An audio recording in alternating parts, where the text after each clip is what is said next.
ஒருத்தரை போல ஒருத்தர் கிடையாது. அதனால்தான் ஒருத்தருடைய வாழ்க்கை நிலை, ஒரே குடும்பத்தில் பிறந்தவர்களுடைய வாழ்க்கையே வெவ்வேறு நிலைகள்ல இருக்கும் இல்லையா? நம்ம வீட்லயே பாக்குறோம் இல்லையா? ஒருத்தரை போல ஒருத்தர் கிடையாது. அதனால்தான் ஒருத்தருடைய வாழ்க்கை நிலை, ஒரே குடும்பத்தில் பிறந்தவர்களுடைய வாழ்க்கையே வெவ்வேறு நிலைகள்ல இருக்கும் இல்லையா? நம்ம வீட்லயே பாக்குறோம் இல்லையா? ஒருத்தரை போல ஒருத்தர் கிடையாது. 2 தடவை கேக்கு. ஒரு நிமிஷம், அது இப்போ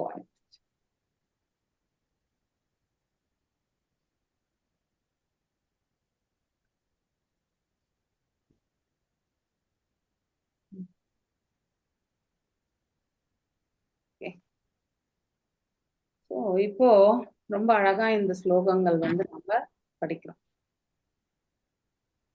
என்னென்ன இது படிச்சோம் நம்ம, இனிமேதான் அது வரும்னு நினைக்கிறேன் இல்லையா? நெக்ஸ்ட் ஸ்லோகத்துலதான் 5 வகையான உஷ்ணங்கள் இல்லையா? சோ அவர் எவ்வாறு அந்த தபஸ் வாழ்க்கையை மேற்கொண்டார் ரிது மகாராஜா அப்படிங்கிறத நம்ம பார்க்கிறோம். கிரீஷ்மே பஞ்ச தபா வீரோ வர்ஷாஸ்வ ஆஷான் முனிஹி ஆகண்டமக்ன சிசிரே உதகே தண்டிலேல சய.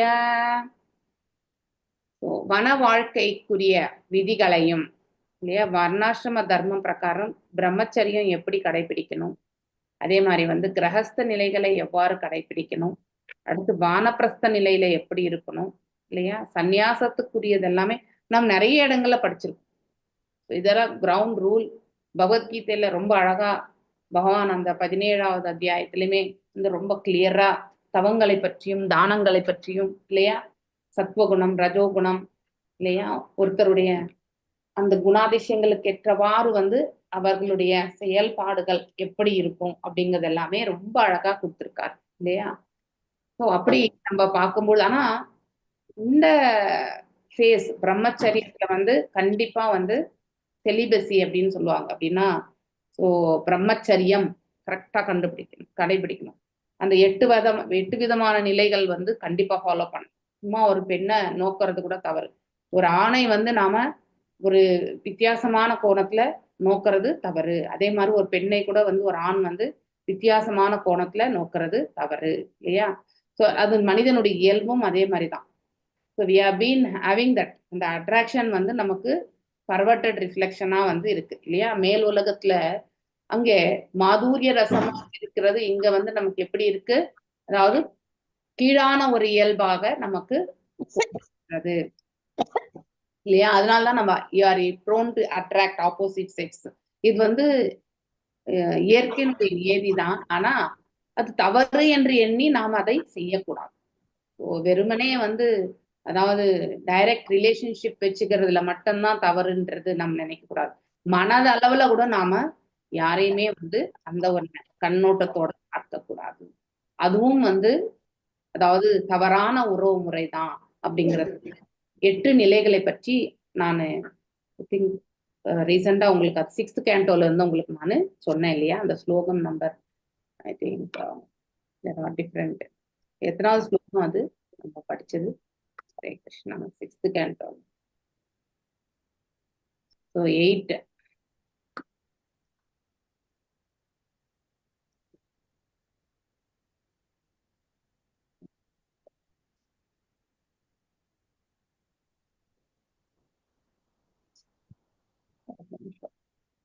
ஸ்லோகத்துல வருதா? எந்த ஸ்லோகத்துல?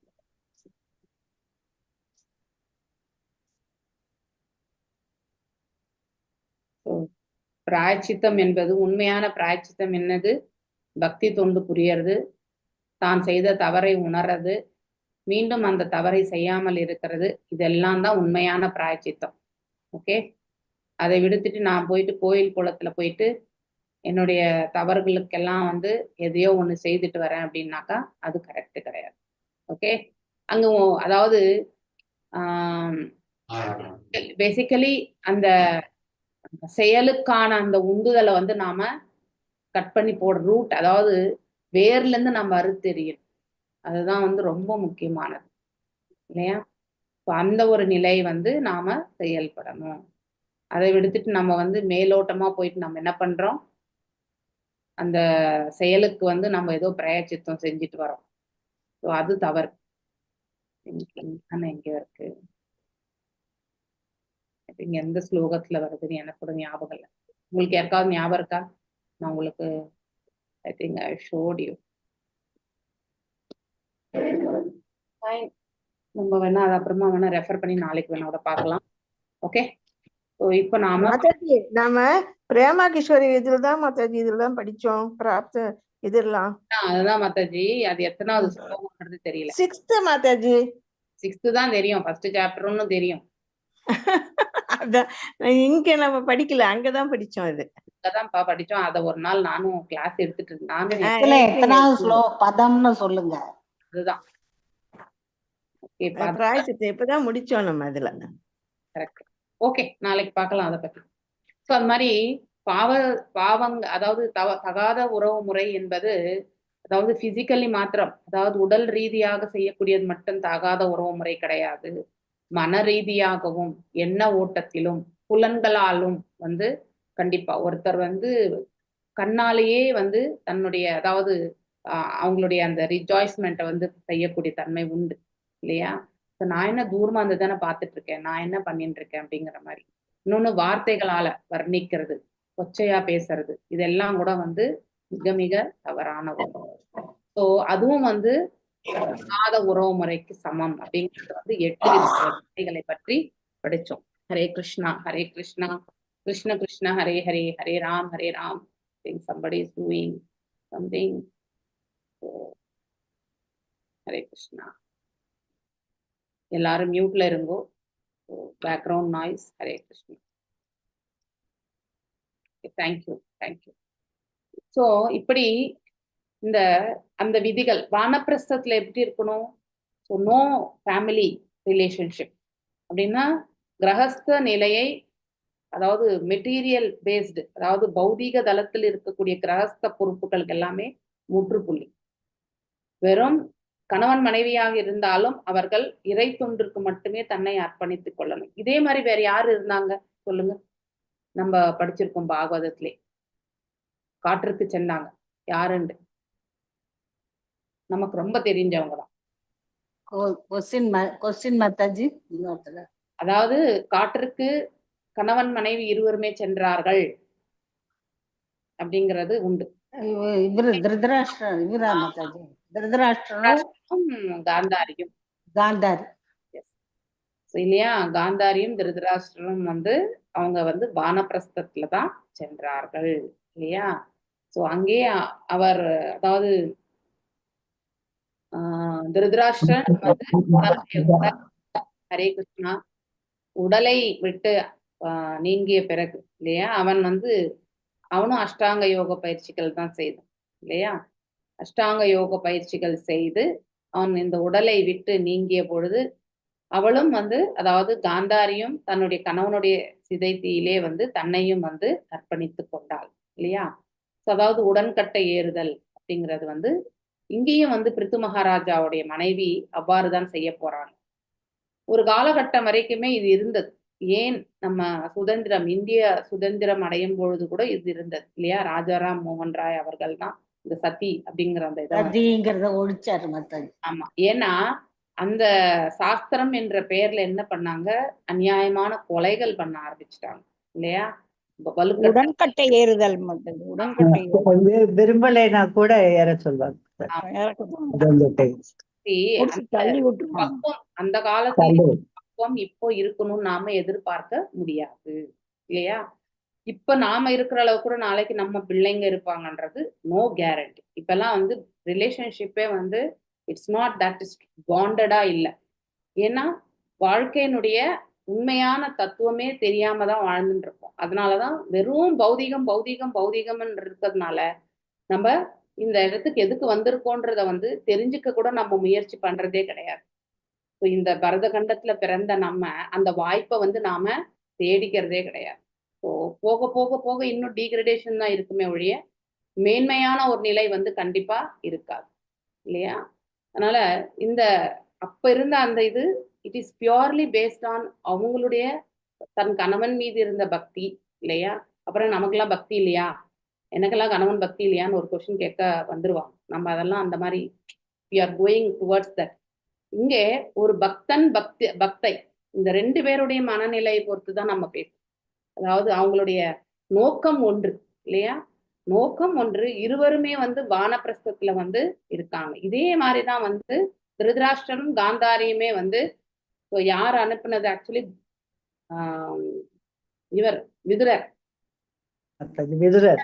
விதுரன் இருங்க நான் பேசுறேன். விதுரர் வந்து வரார் இல்லையா, அவர் யாத்திரையை முடிச்சுட்டு மைத்ரேய ரிஷி கிட்ட இருந்து பாகவதத்தை எல்லாம் கேட்டு ஃபுல்லு நாலேஜ் எடுத்துட்டு இல்லையா வரார். ஆக்சுவலி திரும்பி வரார். அவரும் வந்து செல்ல போறார். அவரும் இருக்க மாட்டார். he also will be leaving. Okay, அவரும் இருக்க போறதில்ல. ஆனா கடைசியில வந்து அந்த இவங்க எல்லாரும் போர் முடிஞ்சு யுதிஷ்ட மகாராஜா அரசாண்டு கொண்டிருக்கிறார் என்றதை தெரிந்து அதன் பிறகு வந்து திருதராஷ்டிரன் வந்து அந்த பதவியை வந்து யாருக்கு கொடுத்தது, யுதிஷ்டனுக்கு கொடுத்தது. ஸோ ஆக்சுவலி ஒரு தன்னுடைய பிள்ளைகள் எல்லாம் சென்ற பிறகு இல்லையா, தன் பிள்ளைகள் எல்லாம் சென்ற பிறகு தன் பிள்ளைகள் செய்த அதர்மங்கள் தானும் அதற்கு வழித்துணை செய்து இல்லையா, ஒவ்வொரு கட்டத்திலுமே துரியோதனன் என்ன தவறு செய்தானோ அதுக்கு எல்லாத்துக்குமே வந்து சப்போர்ட்டா நின்னது யாரு, திருதராஷ்டிரன் தான் இல்லையா. காந்தாரி ஒரு புறம் அவள் தர்மத்தை எடுத்துரைத்தாலுமே அதை யாரும் ஏற்றுக்கொள்ளக்கூடிய பக்குவம் இல்லை. ஆனா திருதராஷ்டிரன் கண்மூடித்தனம், அவனுக்கு உண்மையிலே இந்த ஊனக்கண்கள் தான் வந்து குருடா இருந்தாலும் இந்த ஞானக்கண்ணு மனக்கண்ணு எதுவுமே கிடையாது இல்லையா. அவனுக்கு தெரிஞ்சதெல்லாம் புத்திர பாசம்.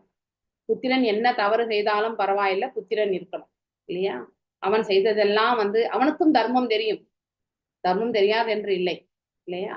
ஆனாலும் இங்கே தர்மமா பிள்ளையா அப்படிங்கிற ஒரு போட்டி நடக்கும்போது அவனுடைய ப்ரிஃபரன்ஸ் எல்லாமே தன்னுடைய மகன்தான் இல்லையா.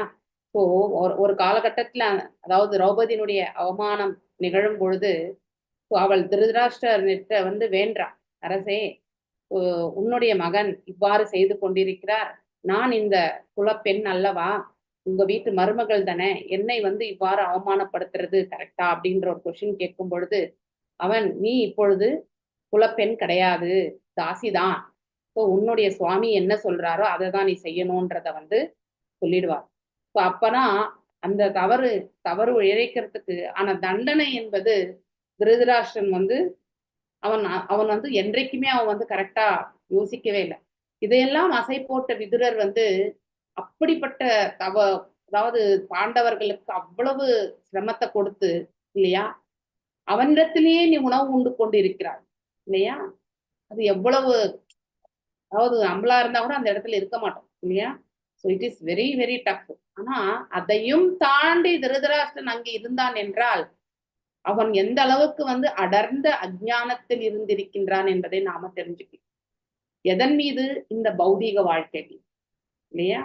So still he wants to survive, still he want to enjoy the palace, இதெல்லாமே வந்து இல்லையா. அதாவது ராஜபோக வாழ்க்கையை வந்து இன்னும் அனுபவிக்கணும்ன்ற அந்த ஆசையை வந்து திருதராஷ்டிரன் விடவே இல்லை. அததான் வந்து விதுரர் வந்து சொல்றார், அதாவது நீ வந்து பீமனுக்கு வந்து விஷத்தை கொடுத்து உன் பையனால கொடுத்து அவனை கொல்லணும்னு நினைச்ச, அப்படிப்பட்ட பீமன் கையால நீ வந்து உணவு பரிமாறி நீ உண்ண வேண்டுமா இல்லையா. உன்னுடைய விரோதியா நினைச்சு நீ அவனை, உன்னுடைய மகன் வந்து அவனுக்கு விஷத்தை கொடுத்தான் இல்லையா சிறு பிராயத்துல. ஆனாலும் அதுல இருந்து அவன் மீண்டு வந்தான். ஆனா இன்றைக்கு யுதிஷ்டன் வந்து அவங்க தர்மத்தை செய்யறாங்க இல்லையா. அவங்க வந்து அவங்களுடைய தர்மம் அது. கண்டிப்பா ஒரு உறவு முறையை வந்து வீட்டை விட்டு வெளியேற்றக்கூடாது, பாதுகாக்க வேண்டியது ஒரு அரசனாகவும் ஒரு குடும்பஸ்தனாகவும் யுதிஷ்டனுடைய கடமை இல்லையா. முதல்ல என்ன பண்ணுவார் யுதிஷ்டர், காலையில எழுந்து அவருடைய காலை கடமைகள் எல்லாம் முடித்து தன்னுடைய பெரியப்பா பெரியம்மா உணவு உண்டார்களா, சிற்றுண்டு அதாவது டிஃபன் சாப்பிட்டாங்களா அப்படிங்கறது வந்து போய் முதல்ல கேட்டுட்டு அதுக்கப்புறம் வந்து அவருடைய அன்றைய அரசவை செயல்களுக்கு செல்வாராம். ஸோ அவ்வாறு செல்லும் பொழுதுதான் விதுரர் வந்து இந்த இதெல்லாம் முடிச்சுட்டு வர்றார் இல்லையா. பிலிகிரிமேஜ் எல்லாம் முடிச்சுட்டு மைத்ரேய ரிஷி கிட்ட வந்து இந்த பாகவதத்தெல்லாம் கேட்டு புரிஞ்சுண்டு வரார், ஹஸ்தினாபுரத்துக்கு திரும்புகிறார். அவரும் வந்து இருக்கிறதுக்காக வர்றதில்லை. இப்போ வரார், அன்னைக்கு நல்லா வந்தவரை எப்படி நல்லா ரிசீவ் பண்றாங்க இல்லையா? அந்த ரிசெப்ஷன் ஆஃப் எப்படி இருக்கணும்ன்றத வந்து யுதிஷ்ட மகாராஜாவோட இதுல இருந்து அந்த ஸ்லோகங்கள்ல இருந்து கேட்கணும் கேண்டோல. ஸோ ரிசீவ் பண்ணிட்டு அவருக்கு நல்லா வந்து குளிக்கிறதுக்கான ஏற்பாடுகள் செய்து இல்லையா?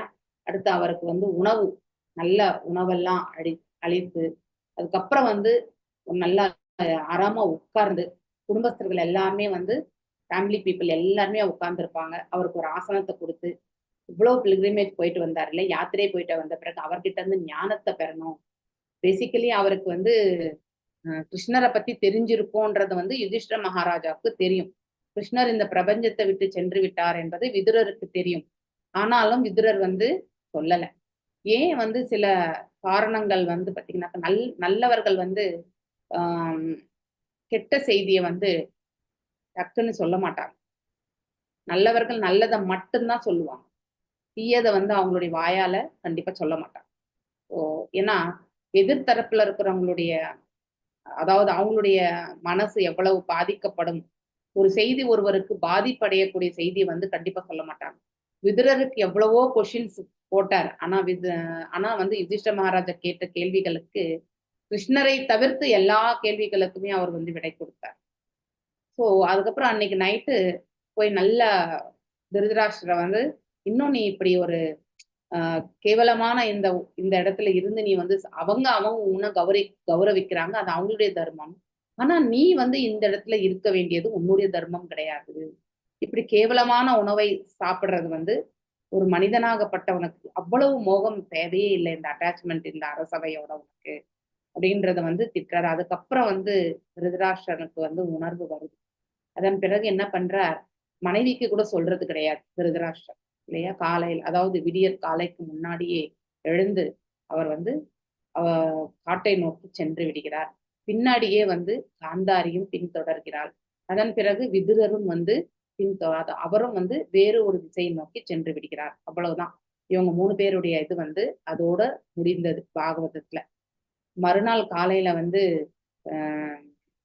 அதாவது யுதிஷ்டர மகாராஜா வழக்கம் போல தன்னுடைய பெரியப்பாவை விசாரிக்க போகும்பொழுது அங்கு அவர்கள் இல்லை. ரொம்ப அழகா இருக்கும் அதை வந்து நம்ம கேட்கும் பொழுது. அவர் தேடக்கூடிய விதம் வந்து அவ்வளவு அன்பு கொண்டு தேடுவார். ஆக்சுவலி யுதிஷ்டர மகாராஜ், நான் எது தவறு செய்து விட்டேன், அதனால்தான் என்னுடைய பெரியப்பா பெரியம்மா எங்க போனாங்கன்னு தெரியல அப்படிலாம் ரொம்ப மன வருத்தப்படுவார். அப்படின்னா அவர் ஒரு துளி அளவு கூட வந்து இவர்களுடைய பிள்ளைகளால் தான் நாம இந்த ஹோல் லைஃப் இல்லையா, இந்த காலம் ஃபுல்லாவே வந்து சங்கடப்பட்டோம். ஆனா அப்படி ஒரு உணர்வே இல்லாத ஒரு சூழ்நிலையை வந்து அந்த இடத்துல யுதிஷ்டர மகாராஜா பேசுவார். ரொம்ப அழகா இருக்கும் அந்த இது, அவருடைய கருத்துக்களை சொல்லக்கூடிய விதம். அதனால்தான் அவருக்கு அஜாத சத்ரு என்று பெயர். அதாவது அவருக்கு எதிரி இருந்தாலும் அவருடைய பாவத்துல நமக்கு எதிரி இருக்காங்க அப்படிங்கிற உணர்வே இருக்காது அவர். சிலதெல்லாம் நம்ம அடுத்தவங்களுடைய ஏன் நம்ம இந்த புராணங்கள் இதிகாசங்கள் எல்லாம் நம்ம கேட்கணும் அப்படின்னாக்கா, புராணங்கள் இதிகாசங்கள் எல்லாம் வந்து வாழ்க்கையில வந்து நமக்கு படிப்பினை. வாழ்க்கை நாம் எவ்வாறு எடுத்து செல்ல வேண்டும், எவ்வாறு பக்குவப்படுத்தி கொள்ளணும் அப்படிங்கிறது எல்லாமே ரொம்ப அழகா எடுத்துரைக்கப்படும். ஸோ நான் ஏதோ தவறு இழைத்து விட்டேன், அதனாலதான் என்னுடைய பெரியப்பா பெரியம்மா சென்று விட்டார்கள், என்னுடைய சிற்றப்பாவும் சென்று விட்டார் அப்படிங்கிறத வந்து ரொம்ப வருத்தப்பட்டு அழுவார் ஆக்சுவலி யுதிஷ்டர மகாராஜா. அதுக்கப்புறம் தான் நாரத மகரிஷி வருவார், வந்து சொல்வார். ஸோ உங்களுக்கும் வந்து அதாவது நாரத மகரிஷி வந்து சொல்வார், நீங்களும் இந்த கலியுகம் பிறக்கும் பொழுது வந்து நீங்களும் செல்ல வேண்டும் அப்படிங்கிறத வந்து சொல்வார். அவரும் வந்து கிருஷ்ணரை பற்றி சொல்றது கிடையாது. கிருஷ்ணர் வந்து கிளம்ப போறார் என்ற விஷயத்த வந்து கிளம்பி இருக்கிறார் என்ற விஷயத்த வந்து நாரத மகர்ஷிக்கு தெரியும். ஆனால் அதையும் அவரும் சொல்ல மாட்டார். உங்களுக்கு அதாவது இந்த அறிகுறிகள் எல்லாமே தோன்றும், உங்களுக்கு அந்த செய்தி வந்து கண்டிப்பா தெரிய வரும். அந்த காலகட்டத்துல நீங்க எல்லாரும் கூட தயாரா இருக்கணும். இந்த பிரபஞ்சத்தை கலியுகம் வரும்பொழுது நீங்க ஆளக்கூடாது. கலியுகம் வரும் பொழுது பரீட்சித் மகாராஜாவுக்கு மணிமகுடம் சூட்டிவிட்டு நீங்கள் இந்த இடத்தை விட்டு செல்லணும். அதன் பிறகு அது அப்போ அர்ஜுனர் வந்து இதுக்கு போயிருப்பார், எதுக்கு, துவாரகைக்கு போயிருப்பார். அங்கேயுமே வந்து கிருஷ்ணர் கிளம்பினார் அப்படிங்கிறது வந்து கிளம்பினார் என்பது தெரியும், அர்ஜுனனுக்கு தெரியும். ஸோ அதன் பிறகு அவனுடைய பவர்ஸ் எதுவுமே இருக்காது அவன்கிட்ட, இல்லையா? அவனுடைய காண்டீவத்தை கூட அவனால தூக்க முடியாது. அவரால் ரட்சிக்கப்படணும், அந்த பெண்களை வந்து அழைச்சிட்டு போகணும்னு சொல்லியிருப்பாங்க, கிருஷ்ணர் சொல்லியிருப்பார். ஆனா அந்த பெண்களையுமே வந்து அந்த அதாவது ராணி மகாராணிகள் எல்லாம் அழைச்சிட்டு போகணும். ஏன்னா இவன் தான் காண்டீவதாரி இல்லையா, சிறந்த வீரன் இல்லையா? ஸோ இவனுடைய இதுல வந்து எடுத்துட்டு போகணும்னு சொல்லுவாங்க. ஆனா பாதி வழியில வந்து அந்த பெண்களை வந்து அவரால் காப்பாற்ற முடியாது. ஆக்சுவலி அது கிருஷ்ணருடைய ஏற்பாடு. ஸோ அந்த வேடர்களாக வந்தவர்கள் எல்லாமே பகவானுடைய, அதாவது அவரால் ஏற்பாடு செய்யப்பட்ட நபர்கள், அப்படின்னா அவருடைய அம்சங்கள். ஸோ அவங்க வந்து அந்த மகாராணிகளை வந்து அழைச்சிட்டு போயிடுவாங்க, பூலோகம் போயிடுவாங்க. அதை வந்து அர்ஜுனர் முன்னாடி செய்ய முடியாது, இல்லையா? ஸோ அவர்களை வந்து இவரால வெல்ல முடியாது. காண்டீபமும் வந்து வேலை செய்யாது. ஸோ இதுல இருந்து நமக்கு என்ன தெரியறது அப்படின்னாக்கா, இந்த ஸ்பெஷல் பவர்ஸ் எல்லாமே வந்து ஒரு காரணத்திற்காக தான் பகவான் கொடுப்பார் ஒருத்தர். ஓகே, அந்த காரணம் முடிந்த பிறகு அந்த ஸ்பெஷல் பவர்ஸ் அவர் எடுத்துக்கணும்னு நினைச்சா எடுத்துக்குவார். ஒன்று, நமக்கு என்ன கொடுக்கப்படணும், என்ன என்ன வழங்கணும்ன்றது வந்து இறைவன் தான் நிர்ணயிப்பார். எதற்காக வழங்கணும்ன்றதும் அவர் தான் அதாவது அவர் தான் வந்து தீர்மானம் பண்ணுவார். அது எந்த காலகட்டம் வரை அது உபயோகப்படும் என்பதும் வந்து அவர்தான் தீர்மானம் செய்வார். அது உபயோகமற்ற தன்மையில, அதாவது இறைவனுடைய தொண்டுக்காக மட்டுமே அது வழங்கப்படும், இல்லையா? அர்ஜுனன் போர் புரிய வேண்டியது இறைவனுடைய தொண்டுக்கு தான். அதன் பிறகு அவனும் ஒரு சாதாரண மனிதனாகத்தான் வாழணும், இல்லையா? சோ இந்த மகாபாரத போரை வந்து நிகழ்த்தணுன்றதுக்காக தான் அத்தனை பவர்ஸுமே வந்து வழங்கப்பட்டது, இல்லையா? அதன் பிறகு இனிமே என்ன இருக்கு, அவங்க தானே வாழ போறாங்க.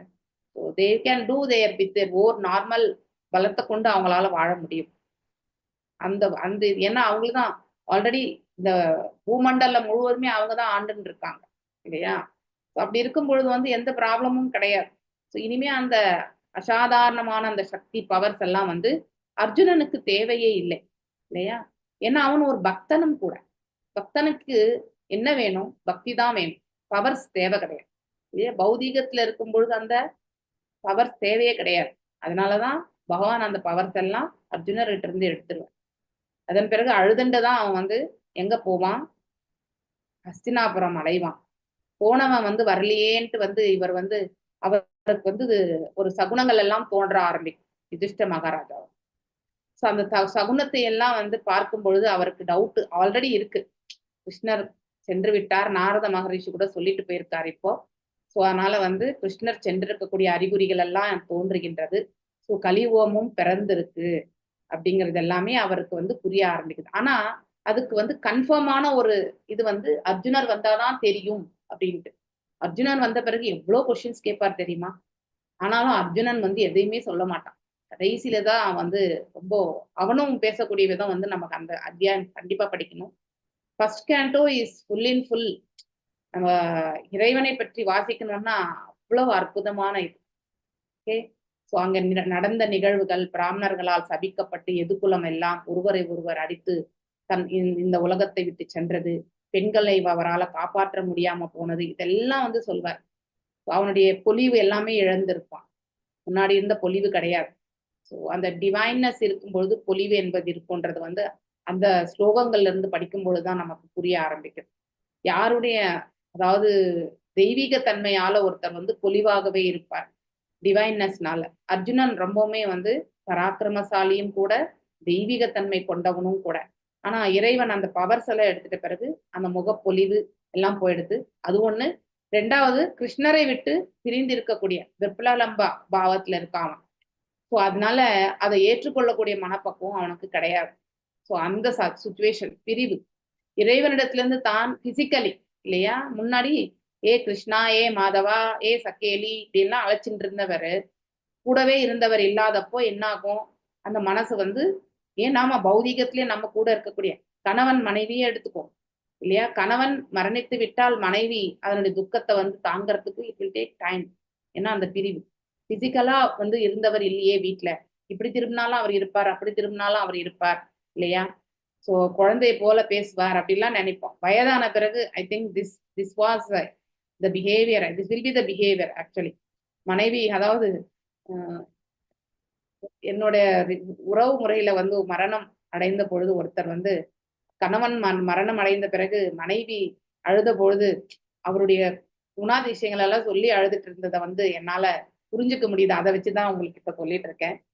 ஸோ ஹவு த அதாவது ஒரு மனைவி வந்து எவ்வாறு வந்து அதை உணர்றாங்க அப்படிங்கறது வந்து ரொம்ப அழகா இருக்கும்பொழுது அவரை வந்து திட்டின்னு கூட இருந்திருப்பாங்க இல்லையா, நீ ஏன் இப்படி பண்ண அப்படின்னு கூட சண்டை போட்டிருக்கலாம். ஆனா அவர் இந்த உலகத்தை விட்டு போன பிறகு அவங்க அவங்க மேல வச்சிருந்த அன்பு இல்லையா, கணவன் மீது வைத்திருந்த அன்பு வந்து அந்த மனைவி வந்து வெளிப்படுத்தக்கூடிய விதம்.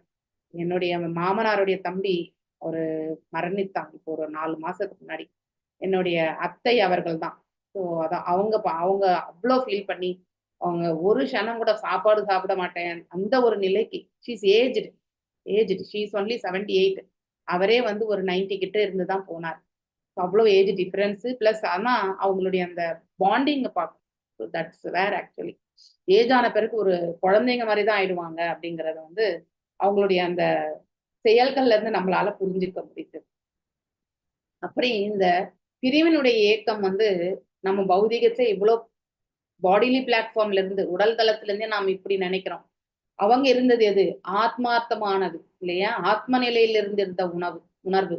ஸோ அப்படி இருக்கும் பொழுது அர்ஜுனன் வந்து அதை வந்து அந்த பிரிவை வந்து அவனால ஏற்றுக்கொள்ள முடியல. அதனாலதான் அவனுடைய பொலிவு எல்லாமே ஒரு மாதிரி டல்லாயிட்டு வருவான். எதனால வந்து அப்போ ஒரு காரணமா கேட்பார். உன்னை யாராவது அவமானப்படுத்தினாங்களா, இதெல்லாம் கொஸ்டின்ஸ் கேட்பார் யுதிஷ்டர் மகாராஜ். ஸோ அப்படிலாம் கேட்கும் பொழுது இந்த ஏன் இவ்வளவு உங்களுக்கு இதெல்லாம் எக்ஸ்பிளைன் பண்ணிட்டு இருக்கேன்னாக்கா, இதெல்லாம் ஒரு 4-5 அத்தியாயம் நம்ம கடைசி பாகம் இந்த 1வது கேண்டோல.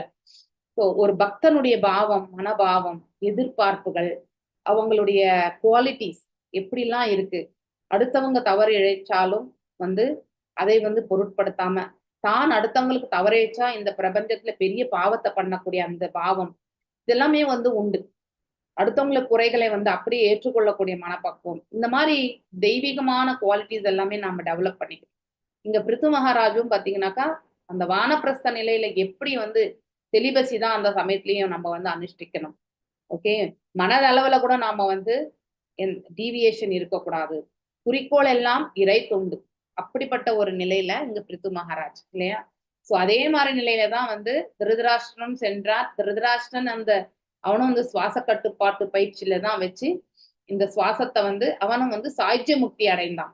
ஓகே, ஸோ ஏன்னா தியானிகள் எல்லாமே வந்து தியானிஸ் என்ன பண்ணுவாங்க, சாய்ஜ்ய முக்தி தான் போவாங்க. ஒரு யோகி வந்து சாய்ஜ்ய முக்தி தான் அடைவான். ஸோ அந்த முக்தியை தான் அவன் அடைந்தான்.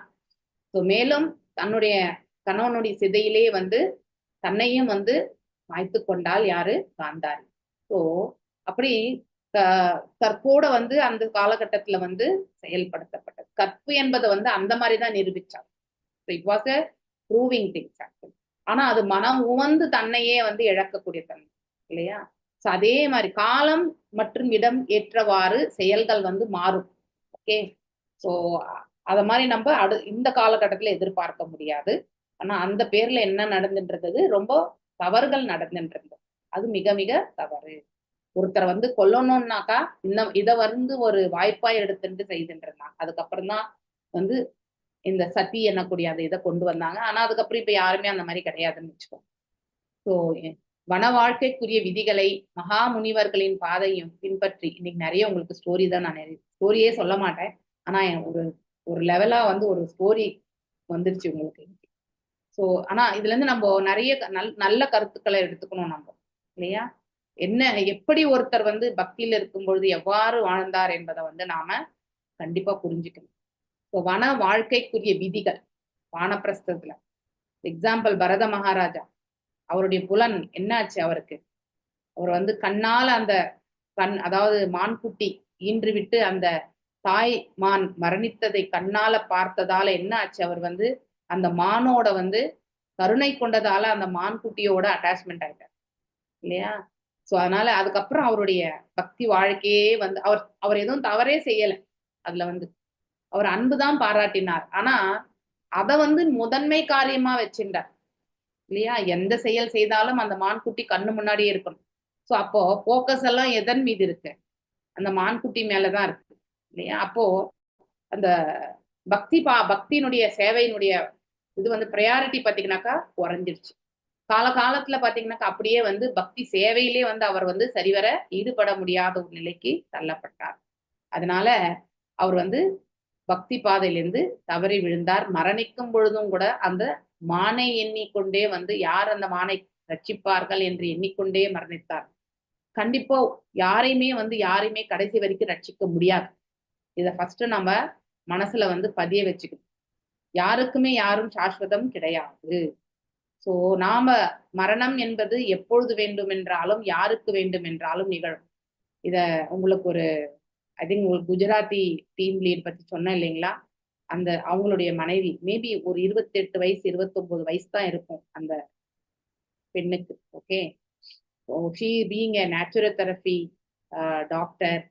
ஓகே, அப்படி இருந்த அவங்க ஸோ ஷீ ஜஸ்ட் பாத்ரூம்லயே வழிக்கு விழுந்து தலைக்கு அடிபட்டு அவங்க அந்த மாதிரி மரணம் எப்பொழுது வேண்டுமென்றாலும் நிகழும். ஆனா மரணம் அடுத்தவங்களுக்கு நிகழும் பொழுது நாம துக்கிக்கணும் இல்லையா? ஆனா நமக்கு கூட நிகழும்ன்றத ஃபர்ஸ்ட் நம்ம அதை புரிஞ்சுக்கணும். எப்ப வேணாலும் நிகழும், எத்தருணமும் நாம் தயாராக இருக்க வேண்டும் மரணத்தை ஸ்வீகரிக்கிறதுக்கு. சோ அப்போ அவர் முன்னாடி போறாரு, நம்ம பின்னாடி போக போறோம். அவ்வளவுதான் வித்தியாசம். நத்திங் பர்மனன்ட் இயர் அப்படிங்கிறது வந்து மனசுல வந்து அடுத்தவங்களுக்கு மட்டுமே நம்ம துக்கத்தை வந்து அனுபவிச்சுட்டு இருக்க கூடாது. we need to prepare ourselves also இல்லையா? எத்தனை பேர் நம்ம வந்து மரணத்துக்கு வந்து தயாரா இருக்கோம் இல்லையா? கண்டிப்பா கிடையாது. பக்தி பாதையில வந்ததுனால ஓரளவுக்கு நமக்கு அந்த பயம் இல்லாம ஓரளவுக்கு இருக்கும். மரணம் எப்படியோ வலியோ, ஏன்னா வலி என்பது நம்மளால வந்து பொறுத்து கொள்ள முடியாது இல்லையா? ஸோ மரணம் நிகழப் போகின்றது என்பது அந்த ஜீவனுக்கு வந்து ஓரளவுக்கு வந்து கடைசி கட்டம் வரும்பொழுது கண்டிப்பா தெரிய வரும்ன்றத வந்து சொல்றாங்க. ஆனா அதை பத்தி டீட்டெயிலா நான் எங்கேயும் படிக்கல. ஐ திங்க் எங்கேயாவது படிக்கும்பொழுது ஐ திங்க் பிரபுபாதருடைய எழுத்துக்கள்ல வந்து எங்கேயோ படிச்சது கூட ஞாபகம் எனக்கு. Let me recollect. மரணம் வரும் பொழுது அந்த அறிகுறிகள் மரணத்தை அடையக்கூடியவர்களுக்கு கண்டிப்பாக தெரியும் என்பது மட்டும் எங்கேயோ ஒரு இடத்துல அவர் சொன்னது ஞாபகம் இருக்கு. ஸோ அப்போ அந்த ப்ரிப்பேர் ரெடினஸ், அப்போ அந்த ஃபியர் வரும், அவங்களுக்கு பயம் வரும். யாருக்கு? மரணத்தை சந்திக்க போகிறவங்களுக்கு வந்து பயம் வரும். இது யாருக்குன்னா நான் டிவோட்டிக்கு இல்லையா? டிவோட்டிக்கு வந்து பயம் கண்டிப்பா இருக்கா. எக்ஸாம்பிள் நாம பிரகலாத் மகாராஜா சொல்லலாம் இல்லையா? ஹரே கிருஷ்ணா மாதாஜி. தேர்ட் காண்டோ படிக்கிறப்ப நீங்க இதை சொன்னீங்க மாதாஜி. இருக்கலாம். ஏன்னா அந்த இடத்துல பிரபுபாதருடைய எழுத்துக்களை படிச்சு நம்ம புரிஞ்சிருக்கோம். தேர்ட் காண்டோ படிக்கிறப்ப இது சொன்னீங்க லாஸ்டா. கரெக்ட். ஸோ மரணம் என்பது எப்போ வேணாலும் நிகழும். மரணத்தை கண்டு நம்ம ஆச்சரியம். அதாவது யுதிஷ்ட மகாராஜா வனவாசம் போகும்போது அங்க யம தர்மராஜா வந்து மாறு வேடத்துல வந்திருப்பாரு இல்லையா? ஒரு யக்ஷனாக வந்து அந்த நீர் தேக்கத்துல வந்து விஷத்தை கலந்திருப்பார்.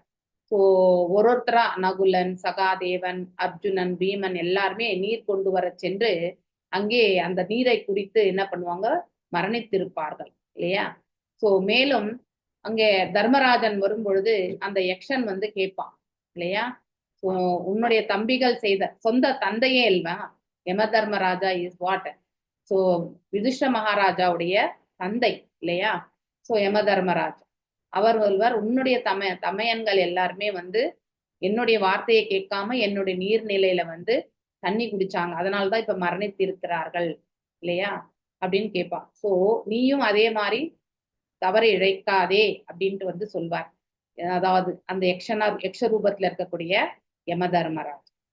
சோ அப்போ இது ஓகே, உன்னுடைய கேள்விகளுக்கு வந்து நான் விடை கணிக்கிறேன். அப்ப வேணா அவர் ஒரு கண்டிஷன் போடுவார், நான் கேட்கக்கூடிய கேள்விகளுக்கெல்லாம் நீ விடையளி அப்படின்னு சொல்லி கேட்பார்.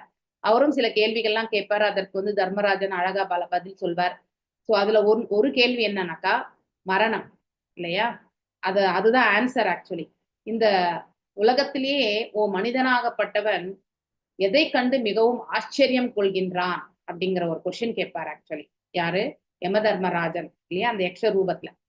அதற்கு யுதிஷ்ட மகாராஜா ரொம்ப அழகா பதில் சொல்வார். அதாவது மரணம் என்பது எப்பொழுது வேண்டும் என்றாலும் நிகழும். ஆனா அந்த மரணத்தை வந்து நம்ம அன்றாடம் வந்து பார்க்கின்றோம். ஒவ்வொரு க்ஷணமுமே மரணம், ஜனனம் மரணம் என்பது இந்த பிரபஞ்சத்துல நிகழ்ந்து கொண்டுதான் இருக்கிறது இல்லையா? சோ மரணம் வரும்பொழுது நாம் என்ன பண்றோம்?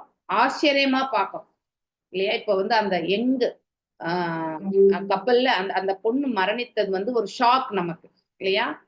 ஏன்னா அந்த சின்ன வயசுல எந்த வியாதியுமே கிடையாது, ஜஸ்ட் பாத்ரூம்ல வழுக்கி விழுந்ததால அந்த பெண் மரணித்து விட்டாள் அப்படிங்கிறது வந்து கேட்கும் பொழுது நமக்கு மேஜர் ஷாக் அது இல்லையா? அது ஏற்றுக்கொள்ளக்கூடிய மனப்பக்குவம் கிடையாது. இதுதான் வந்து மிக ஆச்சரியமான விஷயமா, மரணத்தை தான் நாம் எப்பவுமே ஆச்சரியமான விஷயமா பார்க்கிறோம். ஏன்னா மரணத்தை யாராலுமே தவிர்க்க முடியாது. எப்பொழுது வேண்டுமென்றாலும் மரணம் நிகழும்.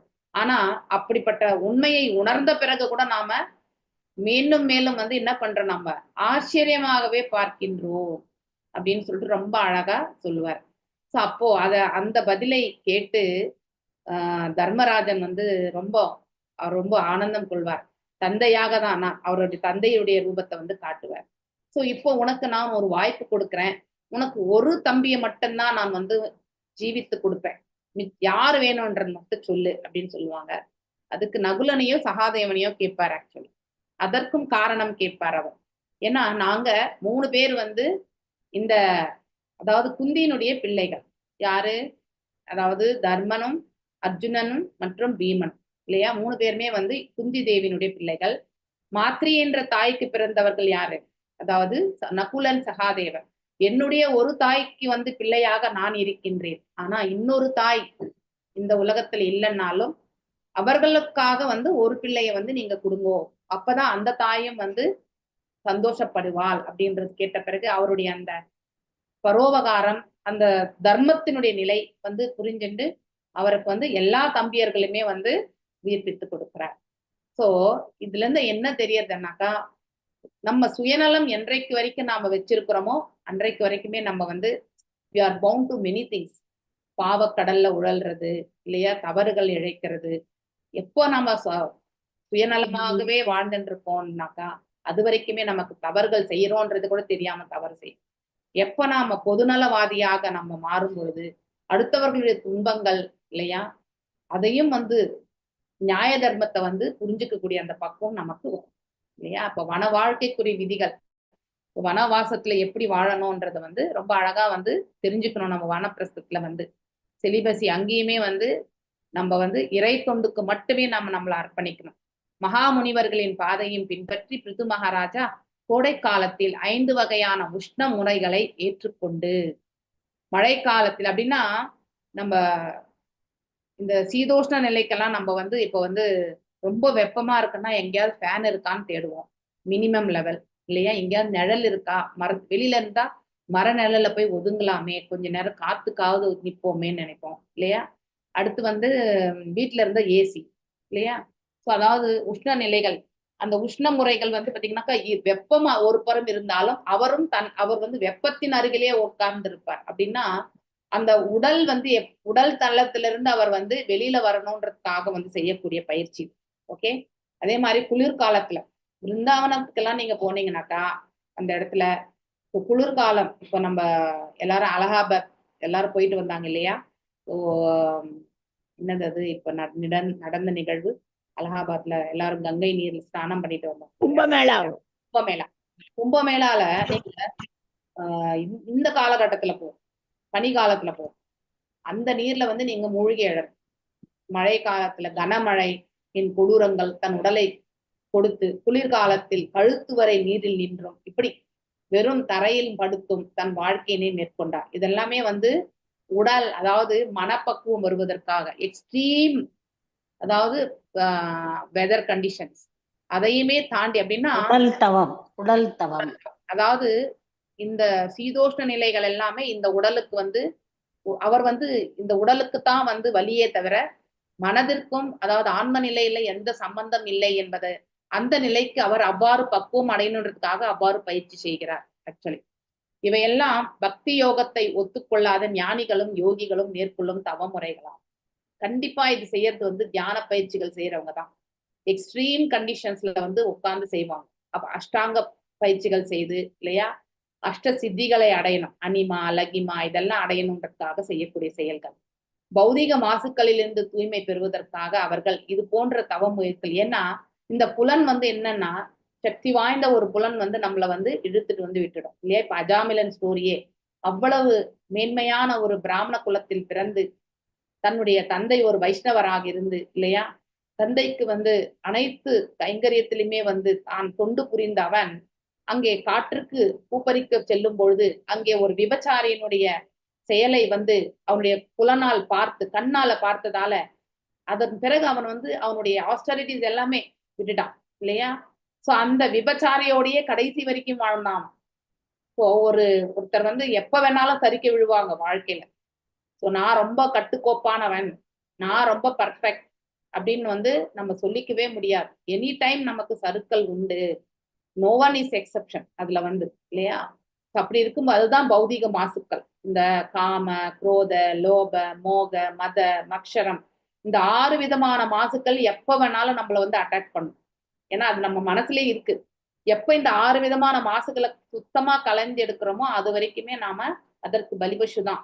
ஓகே, அப்படிப்பட்ட மாசுல இருந்து தூய்மை பெறுவதற்காக தான் இந்த உடலை வந்து அவங்க என்ன பண்ணுவாங்க, அவ்வளவு வருத்தி பண்ணுவாங்க. ஏன் இந்த 6th சாப்டர் பகவத்கீதையில கூட அதாவது பகவான் சொல்வார், அஷ்டாங்க யோக பயிற்சி செய்யறது வந்து பத்தி சொல்வார். இப்படி எல்லாம் பண்ண முடியும், கண்டிப்பா செய்ய முடியும் அப்படிங்கறது வந்து பகவான் சொல்லும் பொழுது அர்ஜுனர் என்ன சொல்றார், இன்னைக்கு கூட மாதாஜி ரீகலெக்ட் பண்ணாங்க, பிரேமா மாதாஜி என்ன சொன்னார், காற்றை கூட நம்ம அடக்கி விடலாம், ஆனா மனதை என்னால் அடக்க முடியாது கிருஷ்ணா அப்படின்னு சொல்லிட்டு அர்ஜுனர் சொல்வார் இல்லையா? காற்றை கூட இப்ப ஏர் பேக்ல கூட நம்ம காற்றை பிடிச்சி அழிச்சு வைக்கிறோம் இல்லையா? ஏர் பேக், ஹேர் பில்லோ எல்லாமே இருக்கு. காற்றை கூட நம்மளால அடக்கி வைக்க முடியும், ஆனா மனசை என்னால அடக்க முடியாது. அதற்கு கூட வந்து பகவான் சொல்வார், கண்டிப்பா அந்த பயிற்சி முறை வந்து சிரமமானதுதான், ஆனா பக்குவமாக அதை செயல்படும் போது நம்மளால முடியும். It will take long process. So இந்த மாதிரியான ப்ராசஸ் தான் இது எல்லாமே. ஓகே, பஞ்சதபா அப்படின்னு சொல்லிட்டு இந்த இடத்துல வந்து இந்த கிரீஷ்மே பஞ்சதபா அப்படின்னு சொல்லிட்டு சொல்லப்பட்டிருக்கு இல்லையா? 5 வயதான உஷ்ணங்களை பற்றி சொல்லப்பட்டிருக்கு. நெருப்புக்கு நடுவே உட்காரும் பொழுது ஒருவர் நெருப்பின் ஜுவாலைகளால் 4 புறமும் தலைக்கு மேல் சூரிய ஒளினாலும் தாக்கப்படுகிறார். இப்ப நல்லா சூரிய உச்சி வெயில், அப்புறம் வந்து நம்ம நெருப்பு முன்னாடி உட்கார்ந்துருக்கோம் ஃபுல்லு இல்லையா? நம்ம உடல் சுத்தியுமே வந்து 4 புறமுமே வந்து, அதாவது கீழே அஷ்டதிக்குகளே எடுத்துக்கலாம் இல்லையா? எல்லாம் சர்க்கிள், அந்த வட்டம் ஃபுல்லாவே வந்து நம்ம உடம்பு வந்து ஃபுல்லு தகதகான்னு இருக்கும். தலை மேல வந்து உச்சியில வெயிலும் அடிக்கும் இல்லையா? 5 புறம் என்பது அதுதான். ஓகே, 4 புறமும் தலைக்கு மேல் சூரியன் ஒளினாலும் தாக்கப்படுகிறார். அதையுமே பொறுத்து கொள்ளக்கூடிய அந்த கெப்பாசிட்டி. இது ஒரு வகையான தவத்திற்கு பரிந்துரைக்கப்படும் பஞ்சதாபா ஆகும். அதுபோல மழை காலத்தில் மழையின் பலத்தால் கரங்களுக்கு தன் உடலை கொடுத்தும், குளிர்காலத்தில் தண்ணீரில் கழுத்து வரை மூழ்கி இருந்தும் தவத்தினை மேற்கொள்ள வேண்டும். இது அஷ்டாங்க யோக பயிற்சிகள் செய்யக்கூடியவங்க செய்யறது. படுக்கையினை பொறுத்தவரை தவ வாழ்க்கை மேற்கொள்பவர் தரையில் தான் படுக்க வேண்டும். உண்மையிலே தரையில தான் நம்ம எல்லாருமே படுத்து தூங்கணும். ஒரு காலத்துல எல்லாம் நம்ம பாய போட்டுதான் படுத்துன்றோம். இப்பதான் நம்ம எல்லாம் பெட்டு மேல நல்லா சொகுசா படுத்து தூங்குறோம் இல்லையா? ஆனா முற்காலத்துல பாய் மேலதான் படுத்து தூங்கிட்டு இருக்கோம். தட் கிவ்ஸ் நமக்கு வந்து நம்ம பாடி வந்து அதுல ஒரு சயின்டிபிக் ரீசனும் இருக்கு. அதாவது நம்ம பூமி இருக்கு இல்லையா? பூமியில வந்து நம்ம படுக்கும் பொழுது நம்ம உடல்ல இருக்கக்கூடிய ரத்தம் இருக்கு இல்லையா? அந்த காந்த சக்தி, பூமிக்கு ஒரு காந்த சக்தி உண்டு இல்லையா? அந்த காந்த சக்தியினால என்ன ஆகும்னாக்கா, நம்முடைய உடல்ல ஓடக்கூடிய ரத்தம் வந்து பர்ஃபெக்டா பிளட் சர்க்குலேஷன் வந்து ரொம்ப நல்லா இருக்கும். ஸோ இப்பெல்லாம் நம்ம வந்து அந்த மாதிரி படுக்கிறது கிடையாது. அதனாலதான் இந்த மொசைக் போடுற இதெல்லாம் ரத்தத்தை உறிஞ்சிரும் அப்படின்லாம் சொல்றாங்க. நான் சொல்றது மண் தரை மாதாஜி, கட்டாந்தரை. நானு கிரானைட்டு இதெல்லாம் சொல்லல. ஓகேங்களா? கட்டாந்தரையில வந்து படுக்கும் பொழுது ஊர்ல எல்லாம் நம்ம வந்து போனோம்னா சிமெண்ட் தரை இருக்கும், இல்லைன்னா கல்லு தரை, மண்ணு தரை தான் இருக்கும். அந்த மண்ணு தரையில படுத்துக்கணும். மண்ணு தரையில படுக்கும் பொழுது நம்ம உடல்ல ஓடக்கூடிய, அதாவது பிளட் சர்க்குலேஷன்லாம் பர்ஃபெக்டா போகும் அப்படின்னு சொல்லிட்டு சொல்லப்படுது. இது வந்து சயின்டிபிக். ஓகே, ஆனா நாம யாரும் தரையில படுக்கிறதுக்கு தயாரா கிடையாது இல்லையா? எனக்கு உடம்பெல்லாம் வலிக்கும்பா அப்படின்ட்டு. இது போன்ற கடுமையான தவ முயற்சிகளை ஏன் மேற்கொள்ள வேண்டும்? அதன் மூலமே அவர் முழுமுதற் கடவுளான் கிருஷ்ணரின் பக்தராக முடியும் என்பதை அடுத்து வரும் ஸ்லோகம் வந்து விளக்குகிறது இல்லையா? இந்த ஸ்லோகம் திதி சூரியத வாக்தான் தாந்த ஊர்த்வரேதாஜிதானில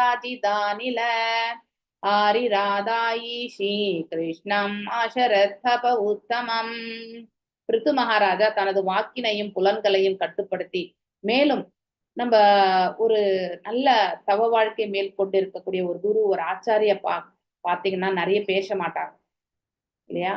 because words have more powers. அப்புறம் வந்து அடுத்தவங்க பேசக்கூடிய இந்த தேவையற்ற பௌதிக இதெல்லாமே அவங்க கேட்க மாட்டாங்க. அதெல்லாம் அந்த கர்மங்களோட நம்ம பின்னி பிணைக்கிறோம். எதுக்கு அவங்க வந்து நிறைய பேசுறது இல்ல, எதுக்கு வந்து பொதுவான ஒரு யதார்த்த வாழ்க்கையில அவங்க வந்து ஈடுபடுறது கிடையாது அப்படிங்கறது எல்லாமே நம்ம தெரிஞ்சுக்கணும். That is a celibacy. அதுதான் பிரம்மச்சரியத்துல ஒரு ஒரு ஒரு வகையான, அதாவது வாக்குத்தவம். அது இல்லையா? வாக்குத்தவம் என்பது என்ன? நம்ம 17வது அத்தியாயம் பகவத்கீதையில படிக்கிறோம் இல்லையா? அந்த வாக்குத்தவம் என்ன சொல்றது? தேவையற்ற விஷயங்கள் எல்லாம் பேசக்கூடாது. தேவையான விஷயங்களை மட்டும்தான் நம்ம பேசணும் இல்லையா?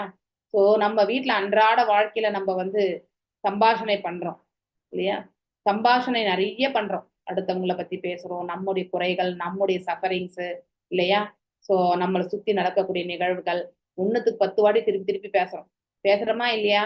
ஆனா அதனால என்ன பிரயோஜனம்? நம்முடைய ஆற்றல், மனசு இல்லையா, இதுதான் வந்து கலங்கப்படுது.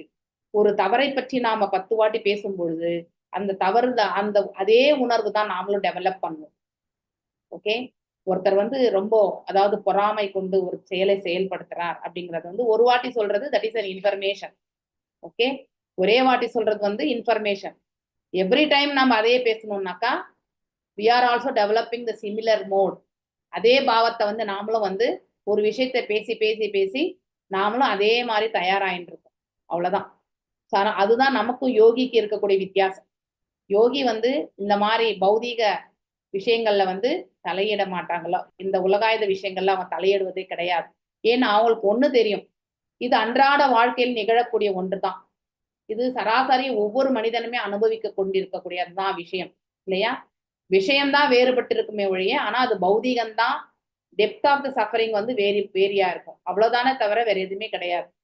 ஆனா அதை வந்து உணரக்கூடிய பக்குவம் சாதாரண மனிதனுக்கு கிடையாது இல்லையா? சாதாரண மனிதன் என்ன பண்ணுவான்? தனக்கு மட்டும்தான் இந்த லோகத்துல வந்து துக்கம் இருக்கிற மாதிரியும், தான் மட்டும்தான் இந்த லோகத்துல வந்து கஷ்டப்படுற மாதிரியும் இல்லையா, அப்படிப்பட்ட பாவத்தை அவன் வளர்த்து கொண்டிருப்பான். he want to project him as a victim இல்லையா? சோ தான் மட்டும்தான் சஃபரிங், எல்லாரும் நல்லா இருக்காங்க அப்படிங்கிற அந்த பாவத்தை அவன் கொண்டு வருவான் இல்லையா? இது கம்பேரிஷன், இது எல்லாமே. சோ அது வந்து தவறு. அதனால என்னன்னாக்கா, அடுத்தவன் நல்லா இருக்கான் அதை விட்டுடு. ஆனா நீ வந்து அதே செயல் பேசி பேசி அந்த நெகட்டிவிட்டியை நாம் என்ன பண்றோம்? நமக்குள்ளேயே வளர்த்துக்கிறோம். அதனால அந்த அந்த ஆற்றல் வந்து நம்மளை வந்து முன்னுக்கு போகக்கூடிய பாதைக்கு நம்மளை எடுத்து செல்லாது. அதனால அடுத்தவங்களை பத்தி பேசுறத வந்து நாம ஜீரோ பண்ணிக்கக்கூடிய நிலைக்கு போகணும். முடியலையாவது ஓரளவுக்கு நம்ம தடுக்கிறதுக்காவது நம்ம வந்து போகணும் இல்லையா? வீட்டுல இருக்கிறவங்களுக்கு இதே பக்குவம் இருக்காது இல்லையா? அவங்க நம்ம கிட்ட பேச வருவாங்க. ஆனா நாம அதுக்கு நம்ம கண்டிப்பா ரெஸ்பாண்ட் பண்ணணும் இல்லையா? சோ அப்ப ரெஸ்பாண்ட் பண்ணும்பொழுது எந்த விஷயத்துக்கு ரெஸ்பாண்ட் பண்ணணுமோ அது கண்டிப்பா ரெஸ்பாண்ட் பண்ணிடணும். தேவையற்ற விஷயத்த வந்து நாம விலக்கிக்கலாம், அது தேவையில்லை அப்படின்னு சொல்லிட்டு. ஓகே. அந்த மாதிரி ஒரு பக்குவம், வாக்குத்தவம் இது. இந்த இடத்துல மகாராஜா பிரித்து என்ன பண்றார்? வாக்குத்தவத்தை பண்றார். சோ வாக்குத்தவம் வந்து இந்த முதல்ல ஆரம்பமே நம்ம வாய் தான் இல்லையா? என்ன உணவு உட்கொள்கின்றோம், என்ன வார்த்தை பேசுகின்றோம், இந்த ரெண்டு நம்ம பர்ஃபெக்டா பண்ணோம்னா மிச்சம் எல்லாமே வந்து பர்ஃபெக்ட் ஆயிடும். கண்ணு, இந்த ஞானேந்திரியங்கள், கர்மேந்திரியங்கள், புலன்களின் செயல்கள், மனசு, புத்தி, இது எல்லாமே வந்து பக்குவப்படும். முதல்ல எது? இந்த ஞானேந்திரியமா இருக்கக்கூடிய இந்த வாய், இந்த உணவு என்ன எடுத்துக்கிறோம் வயிற்றுக்கு, அது ரொம்ப முக்கியம் இல்லையா? அடுத்து வந்து என்ன வார்த்தை நம்ம வாயிலிருந்து வருது, அது ரொம்ப முக்கியம் இல்லையா? இதெல்லாமே நம்ம வந்து தவ பயிற்சியை கொண்டது. ஏனென்றால் தன் உடலில் இருந்து சுக்கிலம் வெளிப்படாமல் தவிர்க்கவும். சோ இது வந்து அவருக்கு வந்து விந்துவை வந்து வெளிப்படுத்தாமல், நம்ம ஆல்ரெடி படிச்சோம் இல்லையா? நம்ம ஐ திங்க் அந்த ஸ்லோகம் எனக்கு ஞாபகம் வரல எனக்கு. 6th cantoல 1st chapterல இருக்கு அந்த ஸ்லோகம். அந்த ஸ்லோகத்தினுடைய மாதாஜி 13-14 மாதாஜி, அந்த 8 இது 13-14 மாதாஜி நான் தான் எடுத்தேன். மாதாஜி. 8 விதமான நிலைகள். ஒருத்தர் வந்து இங்கதான் இருக்கேன் நான் ஆக்சுவலி.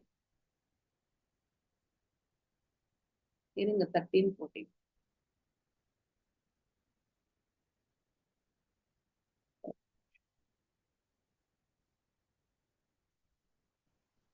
13-14.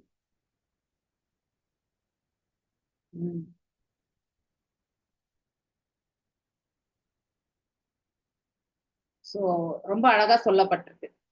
இந்த பர்பெக்ட் இல்ல மாதாஜி, அதுலயும் இல்லையே. முன்னாடியோ பின்னாடியோ இருக்கு. ஏன்னா என்கிட்ட நெட் இல்ல. நான் அதுக்குதான் நான் பக்கத்து வீட்ல இருந்து பேசுறேன். ஓ ஃபைன்.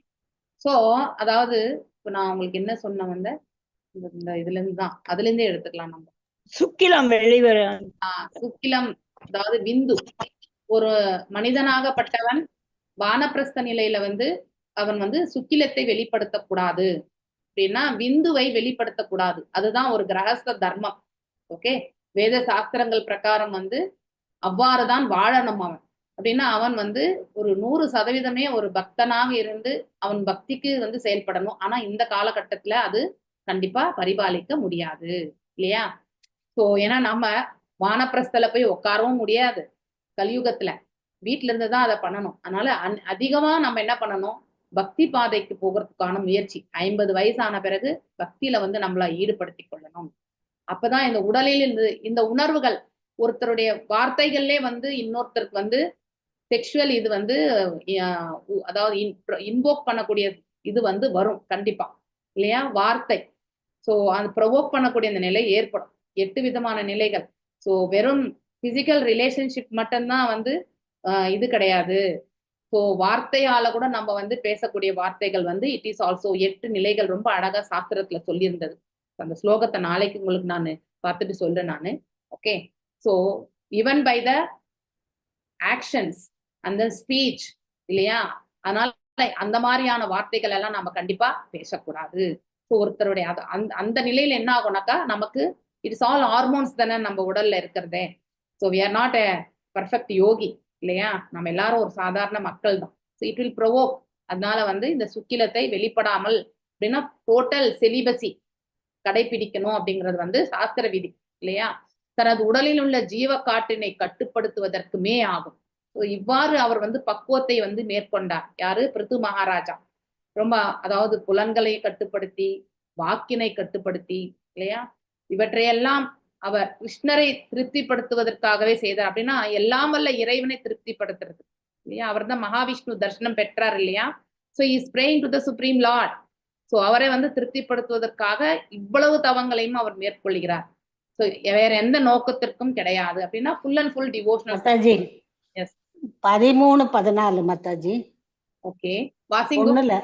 1ல 13:14 மனதை ஒருநிலைப்படுத்த ஒருவன் பிரம்மச்சரியத்தை அனுஷ்டிக்க வேண்டும் என்பதுடன் கீழே விழுந்து விடாதபடியும் பார்த்து கொள்ள வேண்டும்.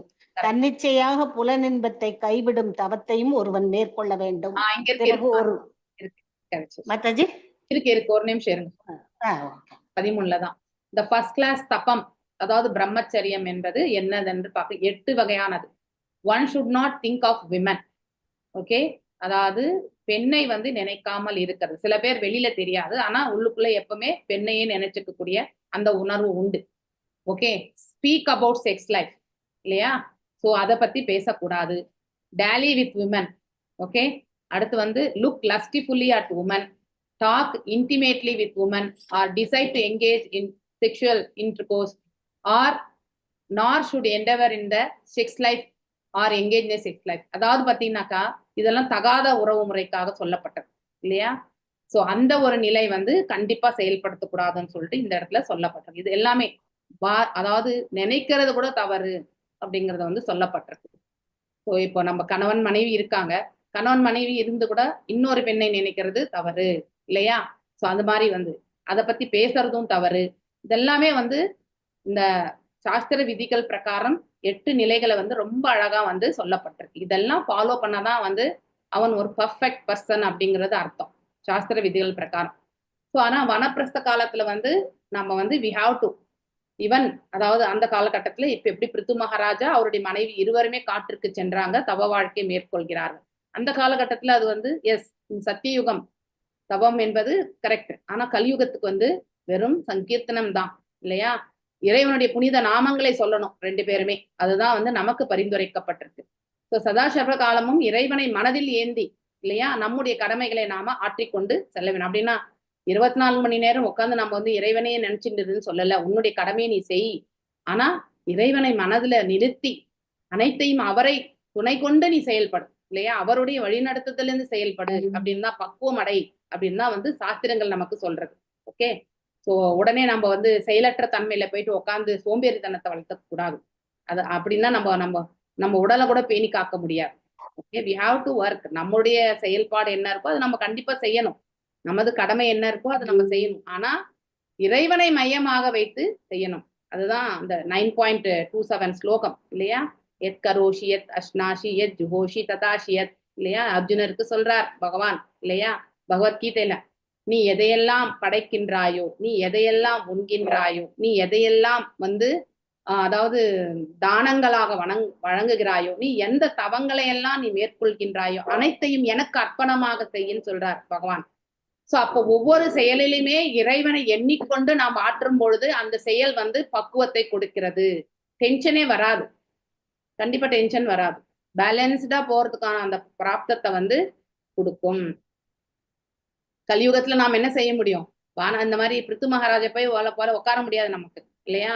ஹரே நாம் அதுக்கு கீழ்கண்டவே வந்து நாரதிய புராணத்துல வந்து சொல்லப்பட்டிருக்கக்கூடிய இந்த ஸ்லோகம் வந்து நிறைய வாட்டி நம்ம கேட்டிருக்கோம். ஹரேர் நாம ஹரே நாமைவ கேவலம் அப்படின்னா வெறுமனே, கேவலம் மீன்ஸ் வெறுமனே ஹரி நாமத்தை மட்டும் நீங்க சொல்லுங்க. அதை சொல்லலைன்னா கலவ் நாஸ்தியவ கதிர் அந்யதா, அதாவது நம்ம அதை சொல்லாமனாக்கா நமக்கு தான் அது நஷ்டம். ஓகே, ஹரி நாமத்தை நாம சொல்லலைன்னா கலியுகத்துல கண்டிப்பா நாம என்ன பண்ணுவோம்? நம்முடைய செயல்களை பக்குவமற்ற நிலையில செயல்படுவோம். அதனாலதான் நமக்கு பயம், ஆங்ஸைட்டி, ஒரு சூழ்நிலை எதிர்கொள்ள முடியாத ஒரு திறனற்ற நிலையில இருக்கிறது இல்லையா? ஒரு கிரிட்டிக்கல் சுச்சுவேஷனை வந்து நம்மளால ஹேண்டில் பண்ண முடியறது இல்லை. அதுல இருந்து நழுவிண்டு நம்ம வெளியே போயிடுறது இல்லையா? பைபாஸ் பண்ணி போயிடுறது. இது எல்லாத்துக்கும் காரணம் என்ன? தைரியமற்ற நிலை. தைரியமற்ற நிலை எதனால வருது? இறைவனை நாம வந்து மனதுல வந்து தாங்கவில்லை என்று அர்த்தம். இன்னும் நம்முடைய பயிற்சி பத்தலைன்னு அர்த்தம் இல்லையா? பக்தி கொள்ளக்கூடியது வந்து பத்தல அப்படின்னு அர்த்தம். சோ ஏதோ அந்த சமயத்துக்கு நம்ம வந்து பக்தி பண்ணிட்டு நம்ம பாட்டு போயிட்டே இருக்கோம். அதுக்கப்புறம் மிச்ச சமயத்துல நம்ம என்ன நினைக்கிறோம்? நாம தான் இதுல செயல்பட்டு இருக்கோம் இல்லையா? கர்மண்யவே அதிகாரஸ்தே மா கர்மபலே கதாச்சனஹா மா கர்மபல ஏதோபின் மாதோ சங்கோஸ்வ கர்மணி இல்லையா?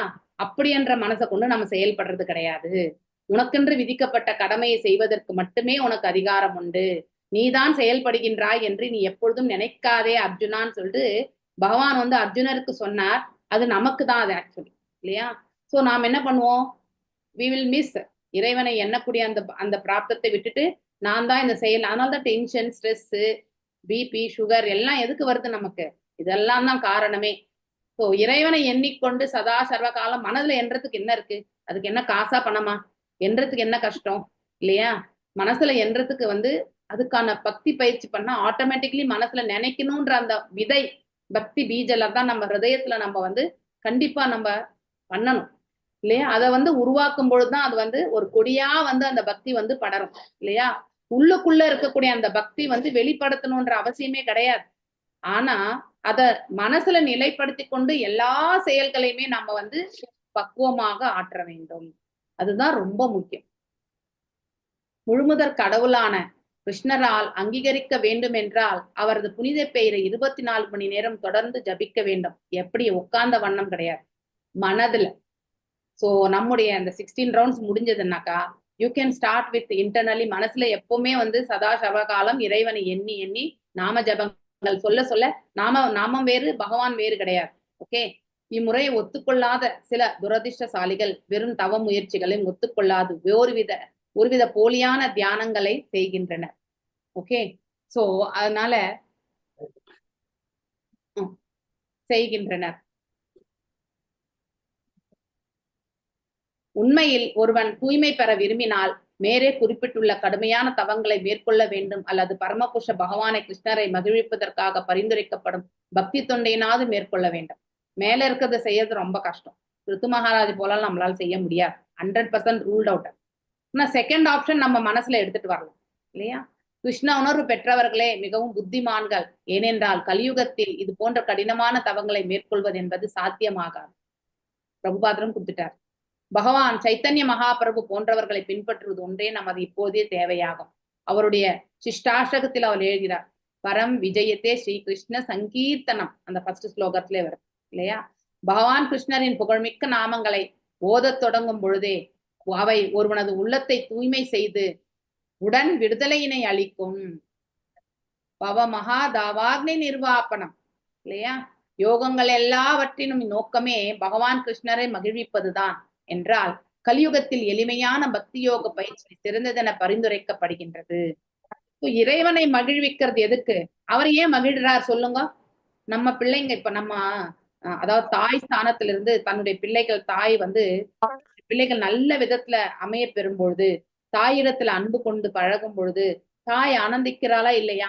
பையன் எவ்வளவு உயர்வான ஸ்தானத்திற்கு சென்றாலும் இல்லையா, அவன் ஒரு சாதாரண மனிதனாக ஒரு சிம்பிள் லைஃப் அவன் லீட் பண்ணிட்டு இருந்தாலும் தாய் பேதபாவம் பாக்குறதே கிடையாது இல்லையா? 4 பிள்ளைகளை ஈன்றெடுத்த தாய், ஒரு பையன் கலெக்டரா இருக்கலாம், ஒரு பையன் பியூன் நிலையில கூட இருக்கலாம் இல்லையா? அங்கே வெறுமனே எக்கானமி டிஃபரன்ஸ் தானே தவிர தாய் மனசுல அந்த வேறுபாடு இருக்கா? தாய் முன்னாடி இரு பிள்ளைகளுமே ஒன்றுதான் இல்லையா? இந்த குழந்தை இடத்துல என்ன அன்போ அதே அன்புதான் அந்த குழந்தை இடத்துலயுமே தாய் காட்டுவாள் இல்லையா? இருவருக்கும் என்ன வித்தியாசம் என்றதை தாய் பார்க்கவே மாட்டான் இல்லையா? இது பௌதீக வித்தியாசம். இது ஆன்மீக தளத்துல இருந்து நோக்கும் பொழுது வித்தியாசமே கிடையாது. 2 பேருமே என்னுடைய பிள்ளைகள் இல்லையா? சோ அப்படி இரு பிள்ளைகளுமே தாயிடத்துல அன்பு பாராட்டும் பொழுது சோ இந்த காசு இருக்கக்கூடிய பிள்ளையும் காசு இல்லாத பிள்ளையும் வேறுபடுத்தி பாக்குறாளா? கண்டிப்பா கிடையாது. சோ அப்படி வேறுபடுத்தி பாக்குறாங்கன்னா அவங்க பௌதீகத்துல இருக்காங்கன்னு அர்த்தம், வெறும் உடல் தளத்துல இருக்காங்கன்னு அர்த்தம். தாய் எப்பவுமே பார்க்க மாட்டான் இல்லையா? அப்படி பகவானும் தன்னிடத்தில் அன்பு கொள்ளக்கூடியவர்கள் அவர்கள் மீது அதனால் ஆனந்தம் கொள்கிறார் இல்லையா? சோ ஆனந்தம் கொள்றதால என்ன ஆகுதுன்னாக்கா, நாம அவரை எண்ணிக்கொண்டு நாம பக்தி பண்ணும் பொழுது ஆட்டோமேட்டிக்கலி அவர் நம்ம அந்த தாய் எந்த ஒரு சூழ்நிலையிலுமே ஒரு குழந்தைக்கு ஏதாவது ஒண்ணு வந்தா துடி துடித்து போவாள் இல்லையா?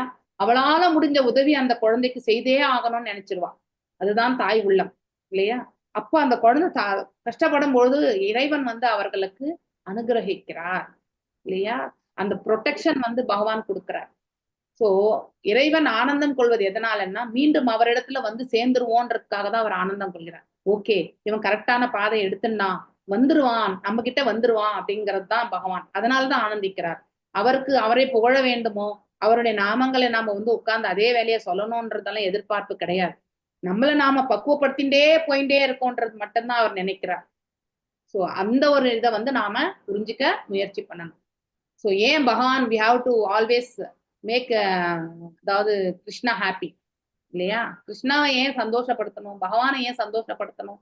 அது நன்மை நமக்கு தான். அதுக்குதான் நாம அந்த செயல்ல இருக்கணும்.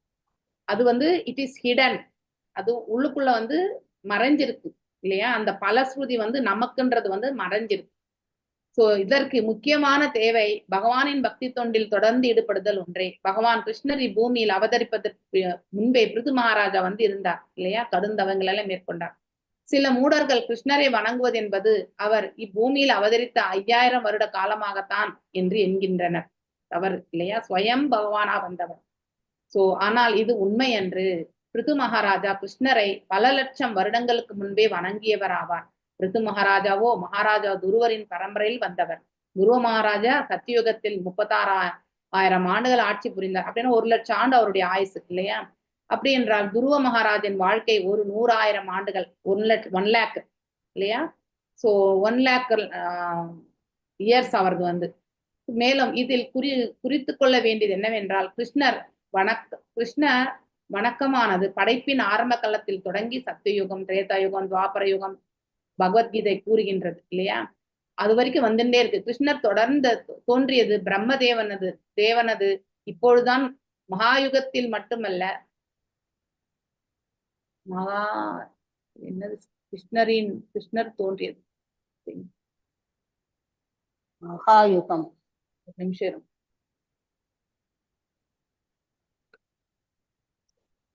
என்ன சொல்ல வராங்கன்னே அது குழப்பம். எத்தனாவது? 23 இல்லையா? 7வது ஸ்லோகம்.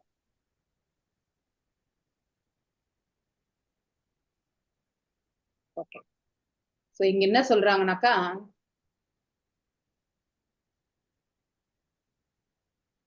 பகவத்கீதையில் சொன்ன பிரகாரம் Krishna appears not only in this millennium of Brahma's life, அதாவது பிரம்மருடைய இந்த யுக, அதாவது கல்பத்துல இல்லையா? அவர் இப்ப மட்டும் அவர் வந்து அவதரிக்கல, ஒவ்வொரு யுகத்திலுமே அவர் அவதரிச்சிருக்கார். therefore worship of Krishna is conducted in எல்லா யுகத்திலுமே அவரை வந்து சேவிச்சிருக்காங்கன்னு சொல்றது. It is not that Krishna worship began only when Krishna appeared. 5000 ஆண்டுகளுக்கு முன்னாடி மட்டும் கிடையாது. ஆனா அது வந்து அவ்வாறு அவங்க நினைச்சாங்கனாக்கா அது வந்து முட்டாள்தனமான முடிவு அப்படின்னு சொல்றது.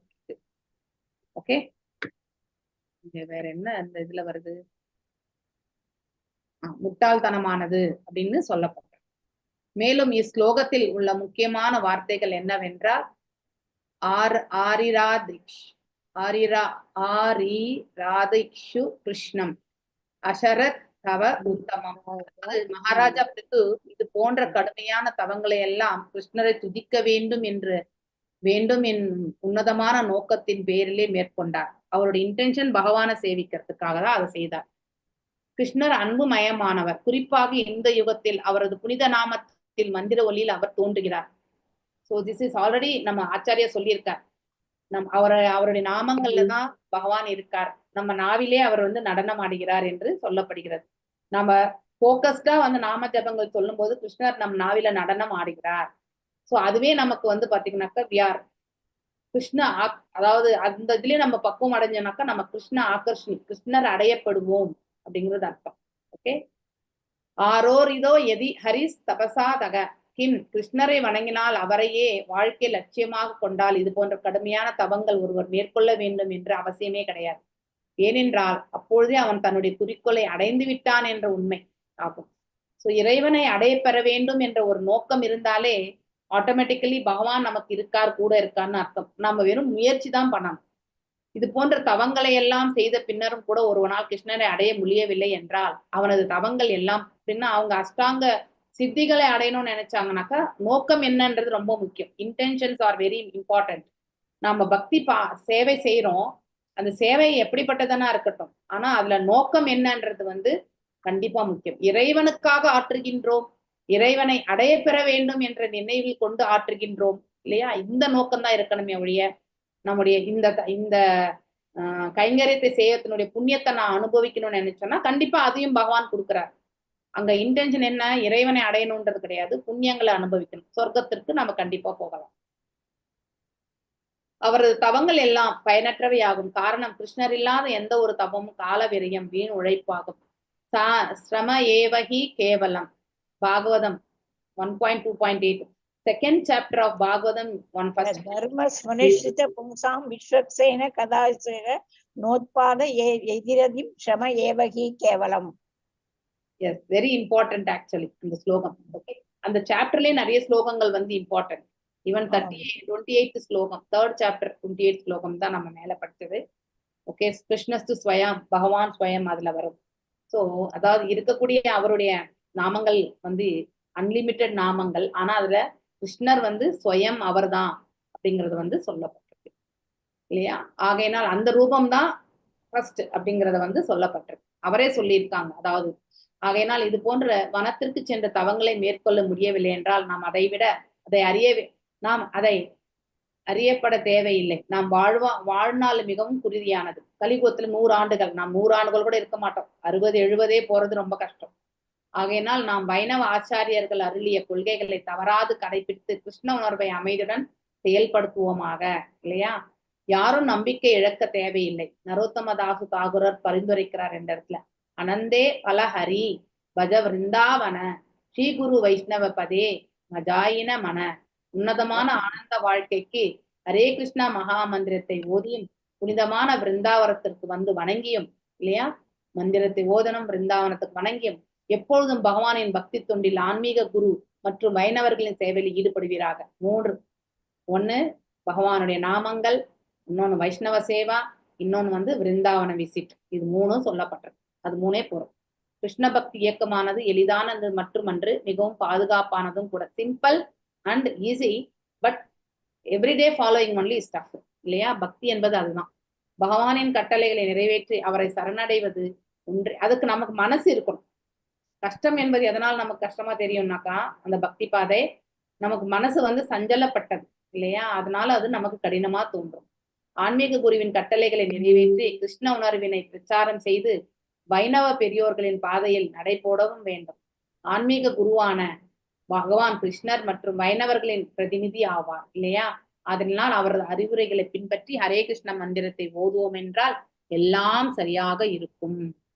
ஓகே, ஹரே கிருஷ்ணா. இன்னைக்கு பெரிய கிளாஸ் ஆயிடுது. ஹரே கிருஷ்ணா. வாஞ்ச கல்பதாருபியஸ்ய கிருபா சிந்துபியேவ ச பதீதானாம் பாவனேபிய வைஷ்ணவேபியோ நமோ நமः. अनंत कोटि वैष्णव वृंद की जय. नामाचार्य हरिदास ठाकुर की जय. हरे कृष्णा कृष्ण कृष्ण हरे கிருஷ்ண கிருஷ்ண ஹரே ஹரே ஹரே ராம ஹரே ராம ராம हरे हरे.